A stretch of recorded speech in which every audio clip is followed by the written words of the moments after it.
Hello, everyone. This is Eric Anderson, host of the YXC Underground podcast, speaking to you live on a Wednesday, April the 29th afternoon. I'm on the U of S campus right now with one of my favorite people in the whole wide world, and this is Anita Smith, who is the executive and artistic director for 25th Street Theatre. And normally we speak to Anita come Fringe Festival time, but there is something happening in the next few weeks that is just amazing and wonderful, but I don't know a lot about it, and so selfishly I wanted to speak with Anita to learn more about it. But I think all of you should be interested in it as well, because 25th is doing amazing things in the local theater scene, but this is pretty crazy. Anita, what's going on with Behind Closed Doors? Yeah, it is pretty crazy, isn't it? First of all, how are you? I'm great. I am. I've been making theater for over 20 years, almost 30 years. And so, it can get a bit like formulaic. You know what to do. But this project is so wackadoo, to quote Bluey's dad, that it's just, and every day is a new exciting challenge, and yeah, I am having a great time doing it, but it is a challenge. What exactly is Behind Closed Doors? Yeah, okay, so Behind Closed Doors is a collection of 6 short plays that take place at site-specific theaters around the city. And what it means to be a site-specific theater is it's not a typical theater. It's not a your sit back and relax and enjoy kind of theater. We're taking you into places that are not intended to be theaters, but we are making them theaters. So for example, we're using the Louis bathroom as a theater for this production. You mean the Louis bar, yeah. The U of S campus, the bar? I do mean that. Yes. Okay, we're just gonna have to stop there for a second. Like, I've in my university days, I did go to the bathroom. I never thought of it as a setting for a theater play. What's happening in the bathroom? Yeah, I love it. I was like, this is great. I'm never going to see another play in a theater again. I only want to see site-specific theater. That play in particular is called This Is It by Cheyenne Sapp. And it's about the ridiculous bathroom debates, about like what gender can go in what bathroom and gender identity and things like that. So it's very much about like, I can't remember what one of the characters says, but like, it's something about like the freedom to pee. So yeah, it's very much a play about like the sacred space that is a women's washroom, and how like one person's beliefs are really challenged and others are welcoming everyone else into the space. So it is, oh man, I went to see it yesterday. I went to see the tech run and I was like, this is the most insane thing I think I have ever done. It's very much, one of the playwrights called it theater in your lap. And I was like, yes, that is exactly it. You are right in it. So there are 6 sites in the city. Do you want to list the 6 sites? I could try. Okay. I get them mixed up fairly regularly, but This Is It by Cheyenne Sapp is in the bathroom at Louis. And Fallen Women by Marley Duckett is in the basement of Kirk Hall, just behind us here. First On, Last Off by Claire Middleton takes place on a school bus, which is going to be parked here on campus. So we've got 3 right here on campus. Then we're going to do Hiring by Mitchell Larson at the 220, which is just on 20th Street. It's 220 20th Street. It's a co-working space, so that's the space we're using there. Another Day on the Diamond by Drew Mantica is actually in the announcer booth at Joe Gallagher's softball field. So I got to experience that yesterday, which was pretty different as well. And who am I missing? I'm missing one. Who am I missing? I can't remember. I'm missing one. There's 6 of them. Oh my gosh, Historical Friends by Cadence Bunga is at the Senator. It's in like this little... yes, in the wine cellar basement? Or no? No, it's not the wine cellar. It's like this little room off to the side. Anyway, it's very cool. For that one, you kind of travel through time as well as like into this new space. It's about Princess Louise and the Marquis de Lorne. Anyway, it's... I just love it. Honestly, like every time I go to one of these locations and experience one of these plays, they are special. Like I'm not going to forget these shows. Is it simply because of the unique location, or is it a combination of the location and the play as well? Like, do they kind of does the play match up with the location, I guess, is what I'm curious about. 100%. Yeah. The locations were selected because of the plays / the plays were written because of the locations. Okay. So they're very much together. It's impossible to disengage when there are so few of you in the room experiencing this play together. So I feel like these plays land in a different way because of the locations that they're in. Yeah. But I truly don't think you forget a play you see in the bathroom. I just don't think you will. Or like I'm thinking of Drew's play, like in the announcer's booth of as a baseball fan. I just think that's what a unique spot. Like are the playwrights, are they kind of in awe of like, oh my gosh, like we're actually doing this? Yeah, so I think they are a little bit like, wow, I can't believe we're doing this. But I think we're all like that. But it's more like, what are we doing? But then we always, like, we found a way to make everything work so far, knock on wood. But it's exciting, and its capacity is very limited. So if people want to take it in, like, they should not wait, because there are literally 6 seats available for some shows. Really? Yes. How many people can you fit in the bathroom? 8. That's an 8-person venue. It's one of our bigger ones. Anita, why did you want to do this? Like, how did this all come to be? Well, there's a few things. Finding theater space is really challenging in Saskatoon. 25th Street doesn't own its own theaters, so we are at the mercy of what's available, and all the other theaters, like, they program their seasons, and then we get what's left. So that's challenging. It doesn't exactly set you up for success. Especially like time of year and stuff as well. You know, there's certain times of year where people are not that interested in going to see a play, so that's challenging. So that was like a very practical reason for it.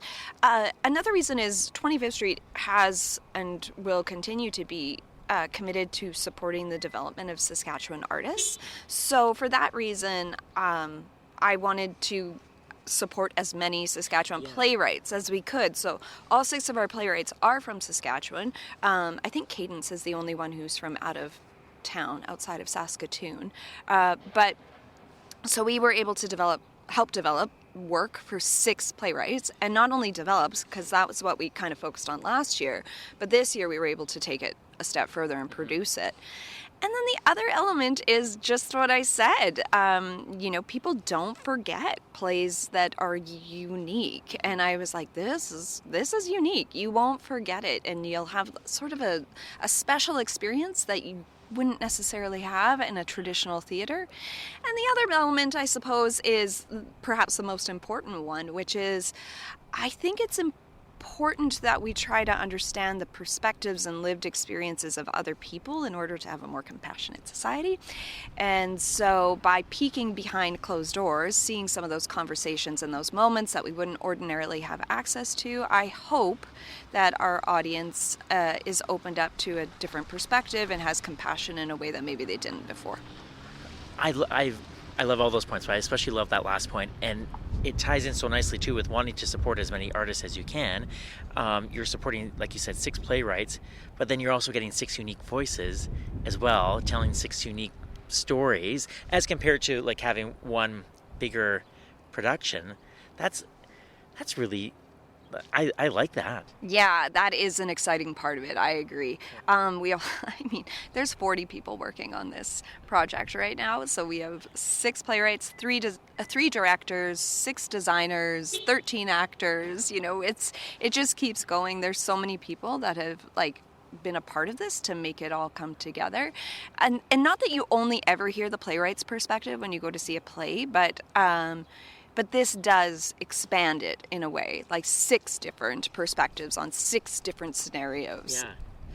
Was there one location that proved to be logistically like more challenging than you thought it was going to be? Yes, you're not. Okay, which I am one? nodding my head. Okay. Yes, yes. Another Day on the Diamond. That one was the trickiest, and I thought for sure it was going to be like, I was like, this is easy. We're going to find this no problem. There's ball diamonds all over this city. Both my girls play balls, so I was like, I've seen them. I know they're there. But we had things lined up to be at like the booth at the field that the Berries play at, but they're undergoing renovations, so we had to pause that plan. And so for the first, we actually have to switch locations from the first weekend to the second weekend. But yeah, that one was the most challenging. That's the one where I had to get on the phone and be like, okay, what's going on? Okay. When there are this many moving plates, I'm just thinking from your perspective, Anita, when there's so many moving plates around, like, is it hard to keep track of everything, or is it a sense of like you have empowered your team and you've empowered directors and playwrights to, like, you've got to figure it out, or do you swoop in once in a while to see how things are going? Definitely, I swoop. It's way too big to just be like, good luck, you guys, figure it out. Yeah, everybody on my team has gotten an assistant for this project because you literally can't be 6 places at once. So at least they only have to be 3 at once now. And there's things that you anticipate, like, that you know are going to be issues, and then there are things like dressing rooms where you're like, okay, great, we got that location, but now where are the 6 people that are in that play going to get changed? So yeah, there's been all kinds of like spinning plates and things to figure out and negotiate as we go. Yeah. Yep. If there are people out there that are interested, curious, to like, how do people go about, like, what's the easiest way? I'm trying to think. It reminds me of when I lived in Regina, and they would do their mosaic every year, which is kind of like the old folk festival, but there was all the different pavilions across the city, and you're sort of mapping out like, okay, I'll hit this one, then this one. I'm sort of picturing that too. Like, any strategies in terms of how we can see these plays? First of all, when do they start, and then how do we see them? Our first set of plays, so we do 3 per night. So like night A has 3 shows, and then night B has like 3 different shows. So you can absolutely see all 3 shows on that night. You can do it. We've set them up so that they run at 6:30, 7:30, 8:30. Each show does. So you could start at 1 and then make your way to the other show at 7:30 and another show at 8:30. Totally possible. We also have a shuttle service that we're providing on certain nights. So honestly, I'm like, park and hop on the bus. Yes, it's a school bus, right? Yeah, it's a school bus. I'm like, this is easier. Just park once and then move on. But alternatively, if you want to see it, like maybe you're like, I want to spread this out. I only want to see one show a night, so you can spread it out over 6 nights instead. There are options for ways to do it, but I guess the most important thing is not to wait to book, because some of our shows are sold out already. Yeah, because the occupancy is just so low. So Fallen Women, for example, like, man, you're in it with that one, but there's only six spots. So. And which one is that? Is that in Kirk Hall here? Yeah, and it's about a mother-baby home in the 1950s. So I don't want to give any more away, but it's intense, that one. Okay. Yep. And the plays begin this weekend, and then do they run? What are the dates? Like, what are the limits? So we go Tuesday to Sunday, and we do start, Thursday to Sunday. We start tomorrow, April 30th, and then we'll take some days off, and then we'll pick up again Thursday to Sunday of the next weekend as well. So there's 2 sort of windows to see things, but altogether, I think each show, because it gets done, I think each show has 12 actual performances. So each production gets 12 performances. But as I said, when there's only 6 people in the audience at a time, like, it's tight. That's, if my math is correct, that's 72 people are going to get to see. Wow. But you know what, though? There's that kind of like exclusivity a little bit, like, hey, I really want to be one of those people, so I better, This is all very interesting, Anita. Well, you better get your passport, because that's another option that people can do. You get your passport, and if you take your program around to each venue, to each play, we stamp your passport, and at the end of it, if you got your whole passport stamped, you get entered to win a golden ticket to the Fringe, which is one ticket to see every show at the Fringe this year.